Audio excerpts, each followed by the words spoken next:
Alright, people, it is time for my spoiler review and breakdown for Marvel Studios' Black Panther Wakanda Forever. This movie has had a lot of pressure on it. Obviously, having to not only live up to the expectations after having that amazing first film from 2018, but now also having to handle the death of Chadwick Boseman and translating that to the death of T'Challa.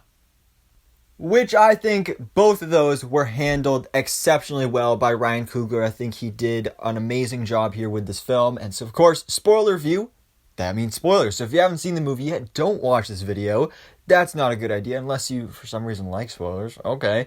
But if you're still here, I'm hoping/assuming you've seen the movie. So we're going to be talking full spoilers for Black Panther Wakanda Forever, which this film is really about Shuri and Shuri's emotional journey through grief and rising up to power. I love how the opening of this film with T'Challa's death, the focus is put on her and her experience with that, with how she's in the lab, she's trying to find a cure for him, and because of that determination, she's not able to say goodbye. She's not there when he dies. She's not there in his final moments. And that's probably one of the things that is left with her and is most impactful to her, is that she wasn't there. And so she has to now live with that and try to fill those shoes and live up to her brother's role in Wakanda.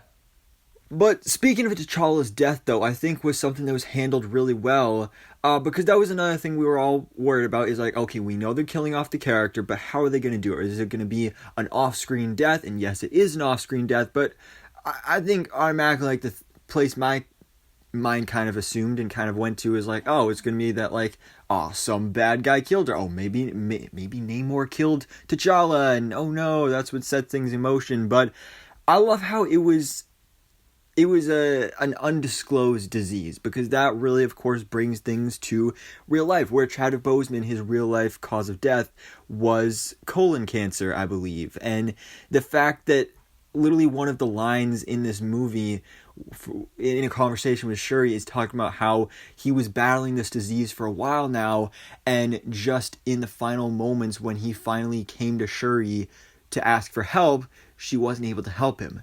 Just like how in real life, Chadwick Boseman for years was battling with cancer, and we had no idea about it. Also, in a similar way to how in real life Chadwick Boseman secretly got married, that was something we didn't know about till later, and just like in this movie, he secretly had a child that we did not know about until this mid-credit scene, which, man, we'll talk about that later on in the video, but again, I just think T'Challa's death was handled so well here, and of course brought so many emotions to the table. It's such an emotional film. If you don't cry during this, I don't know how, because I cried just watching the teaser trailer. And of course the opening credits, the Marvel Studios fanfare, how it was changed to Chadwick Boseman's face, and footage and images of him, that was really powerful. And just the fact that it was silent as well. There was no music or anything. It was just absolute silence. Like, you could have heard a pin drop in that theater. And something that actually really stuck with me from my experience watching this at the theater is there was this little boy that was sitting next to me in the theater. And during T'Challa's funeral, he looked over to his mom and said, "Does this mean the Black Panther's not in this movie?" And that just really hit me, because like, think about what it's like for kids who, they're children, like, they watched this Black Panther movie, they thought he was just a really cool superhero, and now the character dies, and like, not knowing that going into this, and also brings up the fact that, like, Black Panther was a big black male superhero that all these little boys were able to look up to. And now we have that in this film with Shuri, now little girls being able to look up to her as the new Black Panther. But one of the biggest kind of defenses with the whole recast T'Challa movement was that we're losing that big male hero to look up to. So I thought that was just really interesting and just something I wanted to mention here. But again, I think his whole funeral, the death of T'Challa, the celebration of life, I think was handled really well here, and how it transitioned into, and how it was integral to Shuri's story. Because Shuri, instead of facing that and, coming to terms with the loss of her brother, she instead buried herself in her work, in her lab, and how her mother, Ramonda, was trying to kind of get her out of that. We had it 1 year later and all that stuff. And then, of course, also having to deal with then the death of her mother. Namor killed Ramonda, which is something I theorized about and talked about in one of my trailer breakdowns. But the fact that it actually happens here, she loses literally her whole family. We have that line from Ramonda also in the trailer where she is talking about how I am the queen of the most powerful nation in the world, and I've lost my whole family. My whole family is gone. And that was kind of a misdirect because it's actually Shuri that her whole family is gone, because she lost her father, she lost her brother, and now she lost her mother. So I just love the journey of her going through that grief, processing it throughout this film, even getting to the point of then being very vengeful and just wanting to kill Namor, get revenge for the death of his mother, for Ramonda, for her brother. Just the rage she was filled with, and how that connected to then the Killmonger scene, which was one of my favorite parts. How when she took the heart-shaped herb, we all assumed it was going to be her mother, it was going to be Ramonda, maybe it was, T'Challa or whatever, which I didn't think they would actually do, because they're not going to do a CGI Chadwick Boseman. But the fact that it was Killmonger, getting a Michael B. Jordan cameo in here, I think was done so well, because Killmonger was one of the best parts about the first Black Panther movie, and his death was one of the most integral parts to that. So bringing him back to life was not an option here, but having him be the one Shuri saw when she took the heart-shaped herb, I just thought was really powerful. And how it was handled here with her whole sense of aggression and her whole reasoning behind taking the heart-shaped herb is, I want to kill Namor myself. That was just executed perfectly.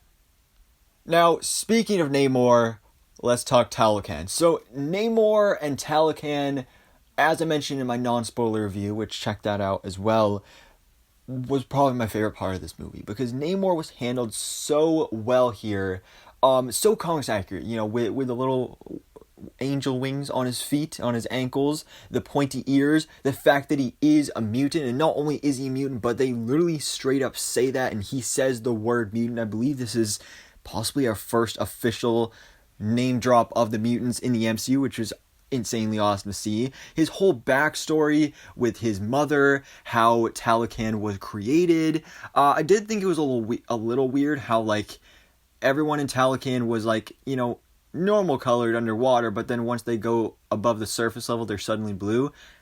I was kind of like, okay, why aren't they just blue all the time? But I kind of figured the main reason is just because, it'd be hard to see them if they're underwater, if they're all blue and the water's blue. That's kind of just a minor gripe there.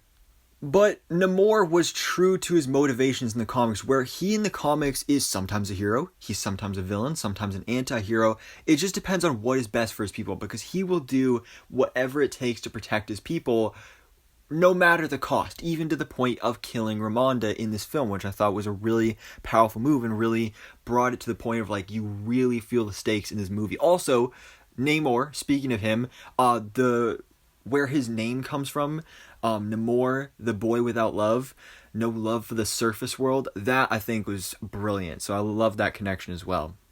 Atuma and Namora were pretty awesome as well. I wish they had more to do. I wish that, in the comics, Atuma is a villain. He's actually a Namor villain, so I would have liked to have seen that, but in this movie he's just basically a henchman to Namor, which, it was alright. Maybe in a future project we can see that explored more. But as for other characters, let's talk Riri Williams, aka Ironheart. I think this was a great introduction for her into the MCU, get a nice establishment of her character. As I mentioned in my non-spoiler review, she was another one of my favorite parts of this movie. I think she was a great character, really fun character to be around. I love the minor setup with the fact that her father's dead and the car that they built together. I thought that was great.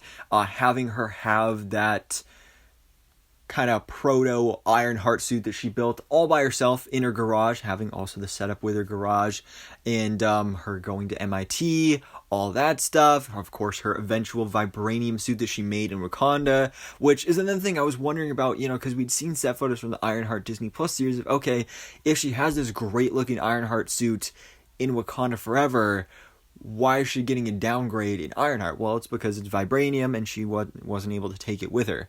So I thought that was really cool. Just overall, a really great character in this movie. I loved her interactions with Shuri. We also have M'Baku in here, who doesn't get a whole lot to do, but by the end of the film, it seems like he's going to be the new king of Wakanda, which we'll also talk about a little bit more towards the end when we talk about Shuri and how she ends this film. But Nakia didn't really have a whole lot to do either. Same with Okoye. Okoye was interesting because I did not at all expect Okoye to get fired, and it was so weird seeing Florence Kasumba's character of Ayo walking around wearing the General of Dora Milaje outfit with the gold and everything. That was weird to see, but I did like the Midnight Angels armor, other than the fact that they were like basically Iron Man with the heads up display and the flying around and everything. I thought that was a little weird, but they look cool for sure. Queen Ramonda, I know I touched on her briefly before. I know a lot of people have been talking about how like her performance in this film is Oscar worthy, which I do think it is, but then again, like, everyone's acting here was phenomenal because it is, real life emotions. A lot of it wasn't acted, they were actually on set in these moments processing the death of not only T'Challa as the character, but also Chadwick Boseman in real life. Now, finally, before we move on to the ending, let's talk about Everett Ross real quick, where he had a very small role in the film. Really, his whole storyline felt kind of shoehorned in here. Like, he really didn't need to be here. This is a story that could have been told in a different project, but I get it because, he was in the first movie. We're next going to be seeing him in Secret Invasion, but I did love the inclusion of Val, Julia Louis-Dreyfus's character of Contessa Valentina Allegra de Fontaine. That was something I did not at all expect at all. The T'Challa's son was something I heard about. Killmonger's cameo was rumored, but this was something I didn't hear about at all, so this was a major surprise for me, and obviously we know that they are eventually leading up to Thunderbolts. The fact that, Everett Ross and Val used to be married, that was another interesting twist I didn't expect, but I did like her inclusion. Again, it just felt like it was a little unnecessary to include that storyline in this film. But as for our ending, of course, at the end we have our big final battle. Shuri is the new Black Panther. Again, I love the whole thing with her in the heart-shaped herb, her whole journey throughout this film. I like her suit. I think she looked great.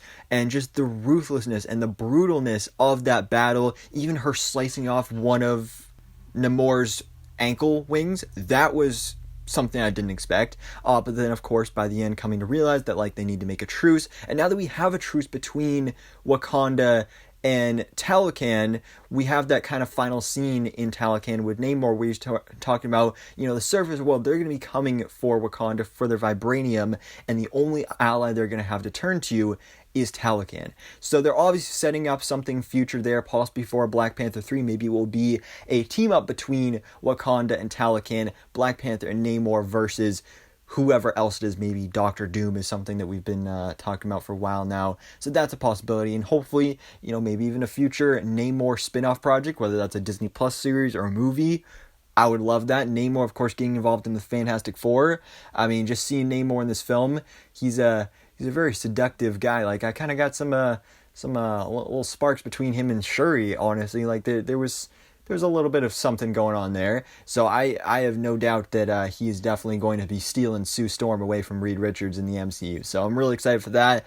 But then our final ending, like I said, M'Baku is the one who is challenging for the throne. I thought that was hilarious, though, how, they bring it back to the challenge like we saw it in the first movie. I thought that was great, first of all. They're introducing Princess Shuri, and then she starts walking out, and I'm so confused at first. I'm like, whoa, her legs are looking a little different. She'd been working out. Grass skirt. Oh, it's M'Baku. So I thought that was hilarious.